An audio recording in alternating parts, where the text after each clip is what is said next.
আসসালামু আলাইকুম। বাংলা সংবাদে সবাইকে স্বাগত জানাচ্ছি। আমি চিন্তিয়া হক। শুরুতেই সংবাদ শিরোনাম।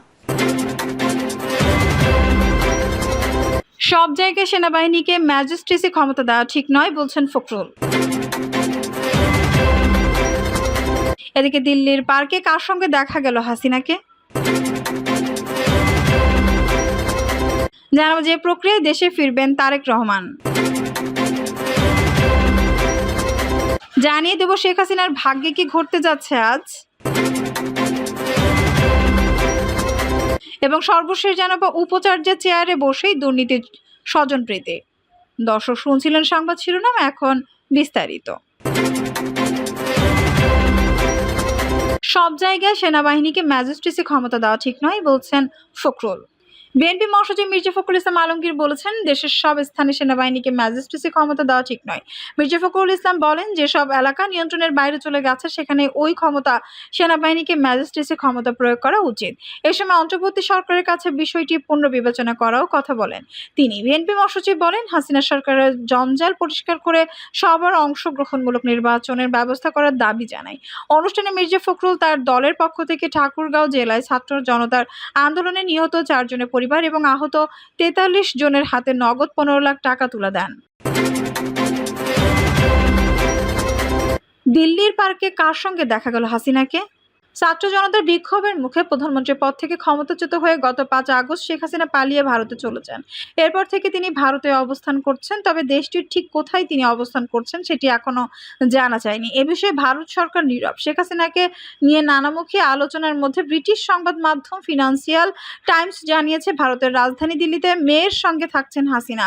এমনকি তাকে তার দলবল সহ দিল্লির অন্যতম অভিজাত পার্কে লোদি গার্ডেনেও ঘুরতে দেখা গেছে। গত 5 আগস্ট বিক্ষোভকারীরা যখন তার ঢাকার বাসভবনের দিকে মিছিল সহকারে এগিয়ে যাচ্ছিল, তখন হাসিনা পদত্যাগ করেন এবং বাংলাদেশি সামরিক বিমানে করে ভারতের গাজিয়াবাদের কাছে একটি বিমান বাহিনীর ঘাঁটিতে নামেন। নরেন্দ্র মোদীর সরকার তখন থেকে নিশ্চিত করেছে তিনি ভারতে আছেন, তবে হাসিনার বিষয়ে আরও কিছু বলতে বরাবরই অস্বীকার করছে ভারতীয় সরকার। তবে এটি হাসিনার অবস্থান নিয়ে জল্পনা কল্পনা বন্ধ করতে পারেনি।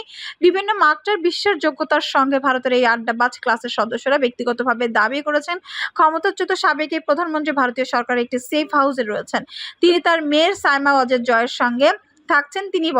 তিনি তার মেয়ে সাইমা ওয়াজেদের সঙ্গে থাকছেন, যিনি চলতি বছরের ফেব্রুয়ারিতে বিশ্ব স্বাস্থ্য সংস্থার দিল্লি ভিত্তিক পদে আঞ্চলিক চাকরি নিয়েছেন। এমনকি তাকে তার দলবদলের সঙ্গে দিল্লির অন্যতম সেরা পার্ক লোদি গার্ডেনে ঘুরে বেড়াও দেখা গেছে।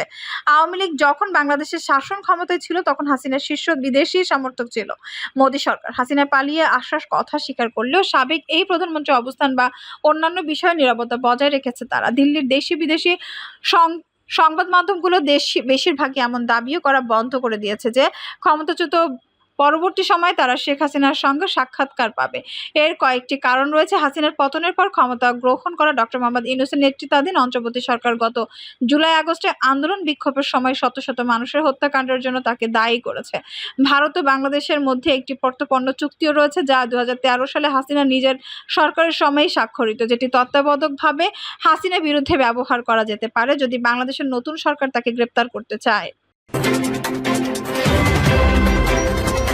যে প্রক্রিয়ায় দেশে ফিরবেন তারেক রহমানের সম্মতি পেলে তারা সোজা স্থগিত করে যে সরকারের কাছে আবেদন করা হবে বলে জানিয়েছেন দলটির আইনজীবী নেতা অ্যাডভোকেট জয়নুল আবেদিন। অবশ্যই তার আইনজীবী ব্যারিস্টার কায়সার কামাল জানান, আইনি প্রক্রিয়ায় দেশে ফিরবেন তিনি, তবে কবে নাগাদ ফিরবেন সিদ্ধান্ত তিনি নেবেন। বিএনপির ভারপ্রাপ্ত চেয়ারম্যান তারেক রহমান দেশ ছাড়েন 2008 সালের 11 সেপ্টেম্বর।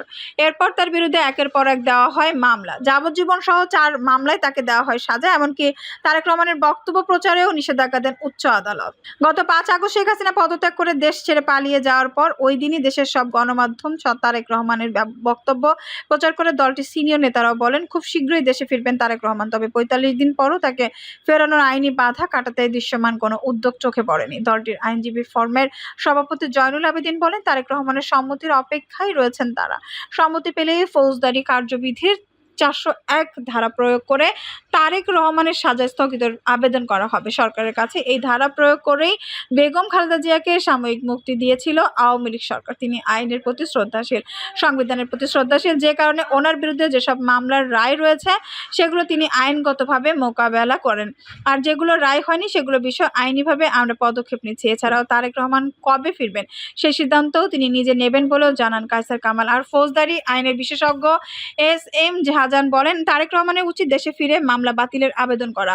তারেক রহমানের বিরুদ্ধে অর্ধশতাধিক মামলা রয়েছে। 2007 সালে তত্ত্বাবধায়ক সরকার এবং পরবর্তীতে আওয়ামী লীগ ক্ষমতা আসার পর এসব মামলা হয়েছে। এর মধ্যে 21 আগস্ট গ্রেনেড হামলা মামলায় যাবজ্জীবন কারাদণ্ডপ্রাপ্ত তিনি। এছাড়াও আরও 5টি মামলায় বিচার শেষে সাজা ঘোষণা করা হয়েছে।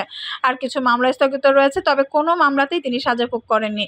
তাকে পলাতক দেখিয়ে বিচার হয়েছে। এসব মামলার দীর্ঘ 16 বছর সপরিবারে যুক্তরাজ্যে নির্বাসিত জীবন কাটাচ্ছেন বিএনপির এ নেতা। শেখ হাসিনার ভাগ্যে কি ঘটতে যাচ্ছে আজ? তীব্র গণ আন্দোলনের মুখে গত 5ই আগস্ট শেখ হাসিনা দেশ ছেড়ে পালিয়ে ভারতে আশ্রয় নেন। কূটনৈতিক পাসপোর্টের ক্ষমতায় তিনি ভারতে 45 দিন থাকতে পারেন বৈধভাবে, যদিও তার সে পাসপোর্ট বাতিল করেছে অন্তর্বর্তী সরকার। এদিকে আজ বৃহস্পতিবারই তার ভারতে থাকার মেয়াদ শেষ হয়ে যাচ্ছে। অর্থাৎ কূটনৈতিক পাসপোর্টের দৌলতে তিনি যে ভারতে 45 দিন থাকতে পারেন তা পূর্ণ হচ্ছে আজ। এখন প্রশ্ন, তারপরে কি করবে ভারত? রাজনৈতিক মহলে প্রশ্ন। শুক্রবার থেকে শেখ হাসিনা কোনো আইনের বলে ভারতে থাকবেন। মঙ্গলবার ভারতের পররাষ্ট্র মন্ত্রণালয়ের এক মুখপাত্র জানিয়ে দিয়েছেন, কূটনৈতিক পাসপোর্টের দৌলতে শেখ হাসিনা ভারতে থাকার মেয়াদ শেষ হলেও তাকে বাংলাদেশে পাঠানোর সম্ভাবনা নেই। তাহলে কোনো বলে ভারত থাকবেন শেখ হাসিনা? কোন কোন মহলের যুক্তি, হয়তো তিব্বতী ধর্মগুরু দলাই লামার মতো সাময়িকভাবে রাজনৈতিক আশ্রয় দেওয়া হতে পারে হাসিনাকে। তবে ভারতে থাকার বিষয়টি এখন ভারতের সিদ্ধান্তের উপরেই নির্ভর করে রয়েছে। জি নিউজের খবর, শেখ হাসিনা দেশ ছাড়ার পরেই বৈষম্য বিরোধী ছাত্র আন্দোলন এবং বিভিন্ন রাজনৈতিক দলের পক্ষ থেকে দাবি তোলা হয়, শেখ হাসিনাকে ভারত থেকে এনে তার বিচার করতে হবে। ইতিমধ্যে ছাত্র জনতার হত্যার দায়ে 100-র বেশি মামলা হয়েছে হাসিনার বিরুদ্ধে। এখন ভারত শেখ হাসিনাকে ফেরত দিতে না চাইলে কি করবে বাংলাদেশ? বিষয়টি নিয়ে বাংলাদেশের পররাষ্ট্র সচিব মঙ্গলবার বলেছেন, কোনো আইনে শেখ হাসিনা ভারতে রয়েছেন তা জানা নেই। এই নিয়ে ভারতের কাছেও জোর করে কিছু জানতে চায়নি ঢাকা। মনে মনে একটাই প্রশ্ন, কোথায় থাকবে হাসিনা? ভারতই হবে তার আশ্রয়স্থল, নাকি অন্য কোনো দেশে আশ্রয় নেবেন তিনি? বিষয়টির জন্য অপেক্ষা করা লাগতে পারে আজ রাত পর্যন্ত অথবা আগামীকাল পর্যন্ত। উপাচার্যের চেয়ারে বসে দুর্নীতি স্বজনপ্রীতি। নিয়োগ পদোন্নতি ঘিরে অনিয়ম, দুর্নীতি ও স্বজনপ্রীতির যেন হাট বসেছিল চট্টগ্রাম বিশ্ববিদ্যালয়ে। গত 15 বছরের দায়িত্ব পালন করা 3 উপাচার্যের বিরুদ্ধে ওঠে নানা অভিযোগ। নিয়মিত নীতি উপেক্ষা করে সাবেক উপাচার্য অধ্যাপক আনোয়ারুল আজিম আরিফ তার পুত্র, 2 পুত্রবধূ, শালিকা সহ 6 স্বজনকে বিশ্ববিদ্যালয়ে চাকরি দিয়েছেন। দলীয় পরিচয়কে প্রাধান্য দিয়ে 4 বছরের নিয়োগ দিয়েছেন প্রায় 300 শিক্ষক। বিশ্ববিদ্যালয়ের আরেকটা উপাচার্য ডক্টর ইফতেখার উদ্দিন চৌধুরী 3য় ও 4র্থ শ্রেণীর কর্মচারী পদে 142 জনকে স্থায়ী ও অস্থায়ী ভিত্তিতে নিয়োগ দেন। ছাত্রলীগের সাবেক নেতা বিশ্ববিদ্যালয় থেকে বহিষ্কৃত ছাত্র এবং মামলার আসামিকেও চাকরি দেওয়ার অভিযোগে আছে তার বিরুদ্ধে। সবচেয়ে বেশি বিতর্ক ছিল সদ্য বিদায় নেওয়া উপাচার্য ডক্টর শিরিন আক্তারের বিরুদ্ধে। দায়িত্বে 4 বছরে তিনি 540 শিক্ষক কর্মকর্তা কর্মচারী নিয়োগ দিয়েছেন। তার সময়ে অন্তত 5টি নিয়োগ বাণিজ্যের অডিও ফাঁস হয়। এগুলোতে 16 থেকে 20 লাখ টাকা পর্যন্ত লেনদেনের তথ্য রয়েছে। নিয়োগ, স্বজনপ্রীতি ও লেনদেনের অভিযোগ এনে সে সময় প্রশাসনিক 22 পদ থেকে 19 শিক্ষক একযোগে পদত্যাগ করেছিলেন। দায়িত্বের শেষ দিনে এই উপাচার্য 37 কর্মচারী নিয়োগ দিয়ে বাঁধিয়ে দিয়েছিলেন বাঁধিয়ে দিয়েছিলেন হুলস্থুল। এসব কারণে চবি প্রতিষ্ঠার 58 বছরে সবচেয়ে ঘটনাবহুল ছিল গত 15 বছরে। এই সময় বিভিন্ন অনিয়ম খাতিয়ে দেখছে দুর্নীতি দমন কমিশন। এই প্রসঙ্গে মেরিন সায়েন্স অনুষদের ডিন অধ্যাপক ডক্টর মোহাম্মদ শফিকুল ইসলাম বলেন, উপাচার্যদের এসব অভিযোগের বিষয়ে যথাযথ প্রমাণের ভিত্তিতে তদন্ত হওয়া প্রয়োজন। জাতীয়তাবাদী শিক্ষক ফোরামের সাধারণ সম্পাদক ও ফাইন্যান্স বিভাগের অধ্যাপক ডক্টর এস.এম. নসরুল কাদির বলেন, এই 3 উপাচার্যের দুর্নীতি ও নিয়োগ বাণিজ্যের তথ্য নিয়ম পত্রিকায় দেখেছি। এসব অন্যায়ের বিচার কাজ দ্রুত শুরু হওয়া প্রয়োজন।